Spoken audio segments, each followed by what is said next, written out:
স্বাগত জানাচ্ছি যমুনা টেলিভিশনের নিয়মিত আয়োজন প্রবাসে বাংলাদেশে বিশ্বের বিভিন্ন প্রান্তে থাকা প্রবাসীদের খবরাখবর নিয়ে আপনাদের সাথে আছি আমি দেবাশিস রঞ্জন সরকার। বৈশ্বিক সংকট মোকাবেলায় ঐক্যবদ্ধ চেষ্টায় ব্যর্থ বিশ্ব। জাতিসংঘ সাধারণ পরিষদের ৭৮তম অধিবেশনের উদ্বোধনী ভাষণে এমন মন্তব্য করেন মহাসচিব অ্যান্তোনিও গুতেরেস। মূল অধিবেশনের বড় অংশ জুড়েই ছিল রাশিয়া ইউক্রেন যুদ্ধ নিয়ে বিতর্ক। মস্কোর নগ্ন আগ্রাসনের বিরুদ্ধে বিশ্বকে একজোট হওয়ার আহ্বান জানান মার্কিন প্রেসিডেন্ট জো বাইডেন। চ্যালেঞ্জিং সময়ে বৈশ্বিক আস্থা ও সংহতি পুনরুদ্ধার এই প্রতিপাদ্য নিয়ে মঙ্গলবার নিউ ইয়র্কে শুরু হয় জাতিসংঘের সাধারণ পরিষদের ৭৮তম অধিবেশনের মূল পর্ব। পুরোটা জুড়ে গুরুত্ব পায় রাশিয়া ইউক্রেন যুদ্ধ। উদ্বোধনী বক্তব্য দেন মহাসচিব অ্যান্তোনিও গুতেরেস। শঙ্কা জানান ভয়াবহ চ্যালেঞ্জের মুখে বিশ্ব শান্তি, ক্রমবর্ধমান সংকটে ভেঙে পড়ার মুখে মানবিক ব্যবস্থা। পরিস্থিতি মোকাবেলায় সব দেশকে ঐক্যবদ্ধ পদক্ষেপের আহ্বান জানান তিনি। আমাদের বিশ্ব বিপর্যয়ের মুখে ভূরাজনৈতিক উত্তেজনা বাড়ছে, বৈশ্বিক চ্যালেঞ্জ পাহাড়সম হয়ে উঠেছে, আর তা মোকাবেলায় সবাই একজোট হতে পারছি না। ১৯৩ সদস্যের জাতিসংঘের বার্ষিক অধিবেশনে আগ্রহের কেন্দ্রে ছিল মার্কিন প্রেসিডেন্টের ভাষণ। বক্তব্যে রাশিয়ার প্রতি তীব্র ক্ষোভ ছাড়েন জো বাইডেন। ইউক্রেনের রুশ অভিযানকে নগ্ন আগ্রাসন বলে আখ্যা দেন তিনি। মস্কোর বিরুদ্ধে একাট্টা হয়ে ইউক্রেনের পাশে দাঁড়ানোর আহ্বান জানান বিশ্ব নেতাদের প্রতি। এটি এমন এক মুহূর্ত যখন জাতিসংঘের নিরাপত্তা পরিষদের এক সদস্য ইউক্রেনের জনগণের উপর নির্বিচারে নিষ্ঠুর হামলা চালাচ্ছে। প্রতিটি দেশের মতোই যুক্তরাষ্ট্র এই যুদ্ধের শেষ চায়। কূটনৈতিক সমাধানে ইউক্রেনের চেষ্টার প্রতি আমাদের জোরালো সমর্থন রয়েছে। শান্তির পথে বাধা রাশিয়ায়। এই নগ্ন আগ্রাসনের বিরুদ্ধে এখনই একজোট হতে হবে। মিত্র যুক্তরাষ্ট্রের সাথে গলা মিলিয়ে যুদ্ধের জন্য রাশিয়াকে দায়ী করেন জার্মান চ্যান্সেলর ওলাফ শোলজ।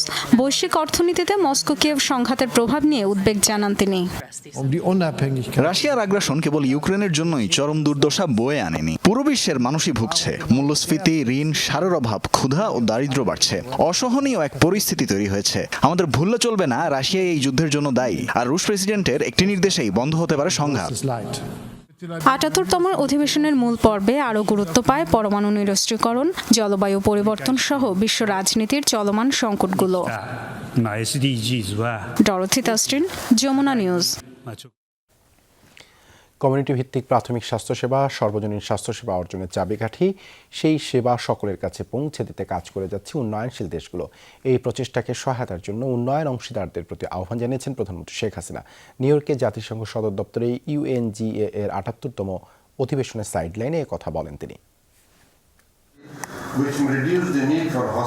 যুক্তরাষ্ট্রে জাতিসংঘ সদর দপ্তরে শুরু হয়েছে ইউএনজি এর ৭৮তম অধিবেশন।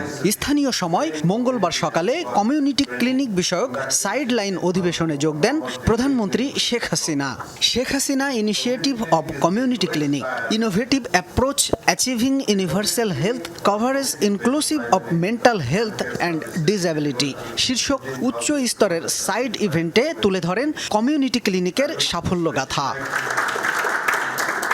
অধিবেশনে প্রধানমন্ত্রী শেখ হাসিনা বলেন, কমিউনিটি ক্লিনিকের মাধ্যমেই সকলের কাছে স্বাস্থ্যসেবা পৌঁছে দেয়া সম্ভব। এজন্য উন্নয়নশীল দেশগুলোর কমিউনিটি স্বাস্থ্যসেবায় উন্নয়ন সহযোগীদের কাছে সহায়তা চান তিনি।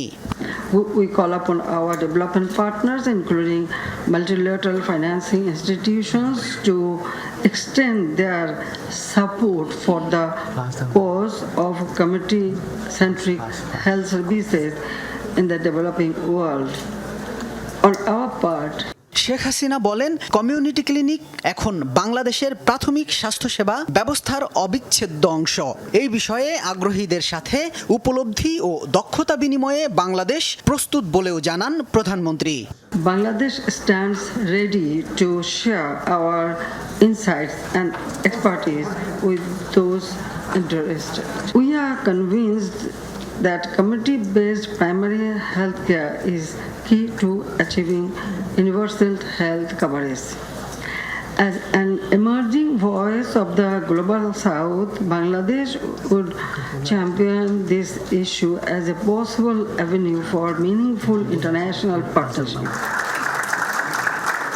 বাংলাদেশের সরকার প্রধান বলেন 2001 সালে বিএনপি জামাত ক্ষমতায় এসে কমিউনিটি ক্লিনিকগুলো বন্ধ করে দিয়েছিল। এতে প্রায় 7 বছর অবহেলিত ও পরিত্যক্ত অবস্থায় পড়েছিল কমিউনিটি ক্লিনিকগুলো।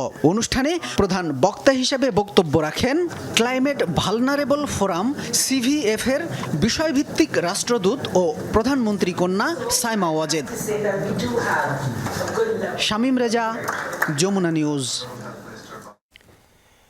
জনস্বাস্থ্য উন্নয়নে জাতিসংঘ স্বীকৃত বাংলাদেশের কমিউনিটি ক্লিনিকে অবদানের জন্য প্রধানমন্ত্রী শেখ হাসিনাকে বিশেষ সম্মাননা দিয়েছে যুক্তরাষ্ট্রের ব্রাউন ইউনিভার্সিটি মেডিকেল স্কুল। মঙ্গলবার যুক্তরাষ্ট্রের লোটে নিউ ইয়র্ক প্যালেস হোটেলে প্রধানমন্ত্রীর হাতে এই সম্মাননার স্মারক তুলে দেন ব্রাউন ইউনিভার্সিটি মেডিকেল স্কুল কর্তৃপক্ষ। এ সময় প্রধানমন্ত্রীর সফর সঙ্গীরা উপস্থিত ছিলেন। এর আগে জাতিসংঘ সদর দপ্তরে community clinic based medical services বিষয়ক উচ্চ পর্যায়ের বৈঠকে অংশ নেন প্রধানমন্ত্রী। কমিউনিটি ক্লিনিককে জাতিসংঘ দ্য শেখ হাসিনা ইনিশিয়েটিভ হিসেবে স্বীকৃতি দেওয়ায় আয়োজকদের ধন্যবাদ জানান প্রধানমন্ত্রী শেখ হাসিনা। বাংলাদেশের উদ্ভাবনকে বিশ্বের উন্নয়নশীল দেশগুলোতে অনুসরণ করা হচ্ছে জানিয়ে প্রধানমন্ত্রী সারা বিশ্বে এই ধারণা ছড়িয়ে দেওয়ার আহ্বান জানান। প্রধানমন্ত্রী শেখ হাসিনার সাথে সৌজন্য সাক্ষাৎ করেছেন আন্তর্জাতিক পরমাণু শক্তি সংস্থা IAEA এর মহাপরিচালক রাফায়েল মারিয়ানো গ্রসি। এ সময় পারমাণবিক শক্তির শান্তিপূর্ণ ব্যবহারের উপর গুরুত্ব আরোপ করেন প্রধানমন্ত্রী। পারমাণবিক নিরস্ত্রীকরণ ও পারমাণবিক অস্ত্রের বিস্তার রোধে বাংলাদেশের অবিচল অঙ্গীকার পুনর্ব্যক্ত করেন শেখ হাসিনা। বাংলাদেশ পরমাণু শক্তি কমিশন এবং সাভারে পারমাণবিক চুল্লি গবেষণার স্থাপনায় প্রযুক্তিগত সহায়তা দেয়ায় আন্তর্জাতিক পরমাণু শক্তি সংস্থাকে ধন্যবাদ জানান প্রধানমন্ত্রী।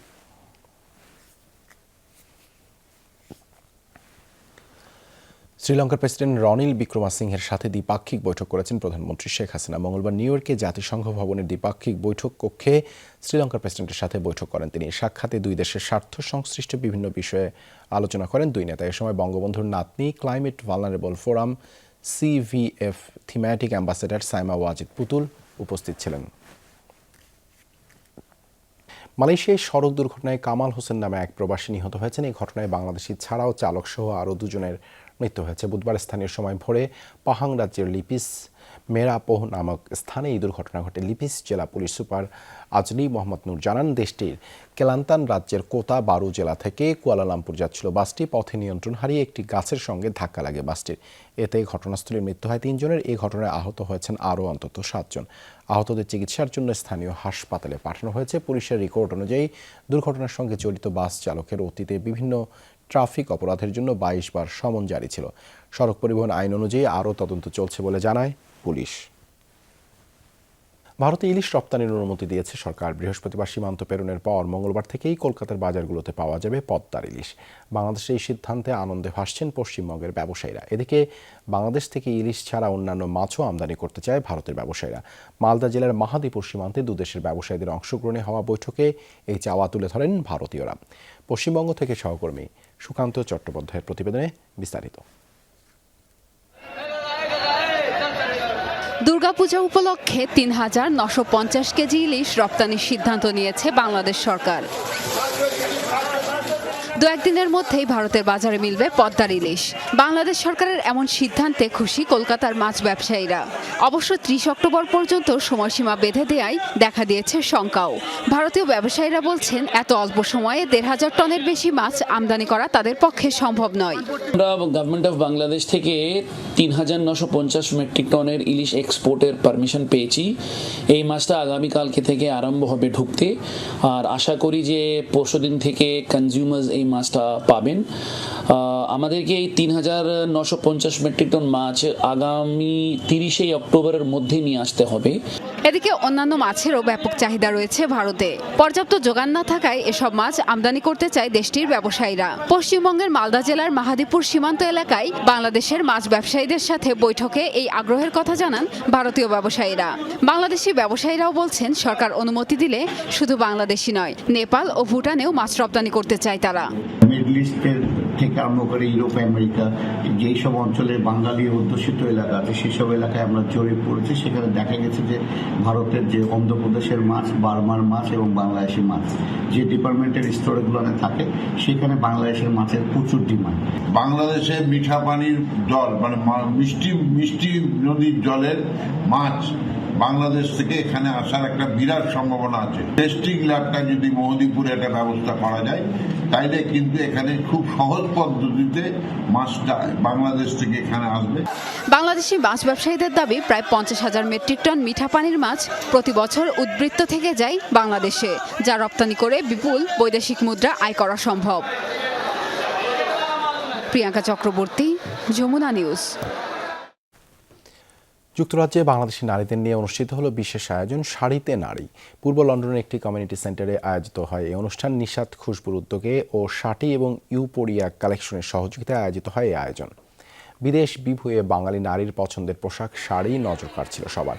নানা রং ও কাপড়ের শাড়িতে প্রত্যেক নারী হয়ে উঠেছিলেন অনন্য। বাঙালি সংস্কৃতির আমেজে মুগ্ধ অতিথিরা প্রশংসা করেন এমন ভিন্ন ধারার আয়োজনে। ঘুরে দেখেন বিভিন্ন শাড়ির স্টল। অনুষ্ঠানে ব্রেস্ট ক্যান্সারের বিষয়ে সচেতনতা তৈরির উদ্দেশ্যে আলোচনা করা হয়। পরে নাচ, গান, কবিতা আবৃত্তির মাধ্যমে শেষ হয় আয়োজনটি। উপস্থিত ছিলেন নিউ হ্যাম সিটি কাউন্সিলের chairman, chair of the council Rahima Rahman, সাবেক কাউন্সিলর আয়েশা চৌধুরী সহ অনেকে। আমাদের প্রোগ্রামটা আলহামদুলিল্লাহ অনেক সাকসেসফুল হয়েছে। এতটা ক্রাউডেড হবে এটা আসলে আমি আশা করি নাই। প্রথমে আমি অর্গানাইজারদেরকে অনেক অনেক ধন্যবাদ জানাই, স্পেশালি খুশবুকে। ব্যারিস্টার খুশবু অনেক সুন্দর একটা আয়োজন করেছে। নাচ গান হচ্ছে, খাওয়া দাওয়া করছে, সো আমার কাছে খুব ভালো লাগছে। I feel like a small Bangladeshi or আমাদের বলবো সাউথ এশিয়ান কমিউনিটির মধ্যে আমি মানে somewhere very nice I am here. Chittagong উত্তর জেলা আওয়ামী লীগের সভাপতি এম এ সালামের সংযুক্ত আরব আমিরাত আগমন উপলক্ষে হাটহাজারী প্রবাসী আওয়ামী পরিবার দুবাই ও উত্তর আমিরাতের মতো বিনিময় সভা অনুষ্ঠিত হয়েছে। কমিউনিটির নেতা ইসমাইল গনি চৌধুরীর সভাপতিত্বে সভাটি অনুষ্ঠিত হয়। এ সময় এম এ সালাম বলেন, আওয়ামী সরকার প্রবাসী বান্ধব সরকার।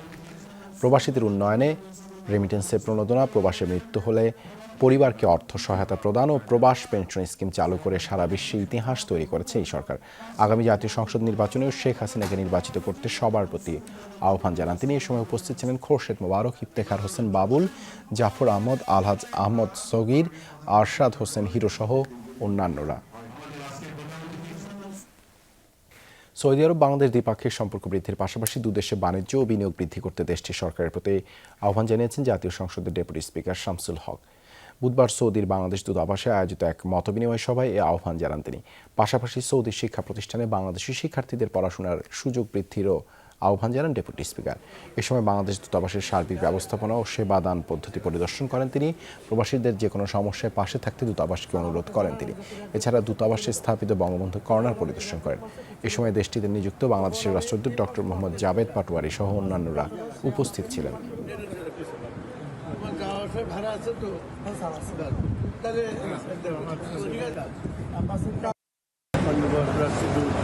এবং তার সাথে যারা আছে নিজ নিজ দাপ্তরিক কাজের মধ্য দিয়ে সমাধান করার চেষ্টা করছে। এতে আমি সন্তুষ্ট প্রকাশ করছি। এই ছিল প্রবাসী বাংলাদেশে এতক্ষণ সাথে থাকার জন্য ধন্যবাদ সবাইকে।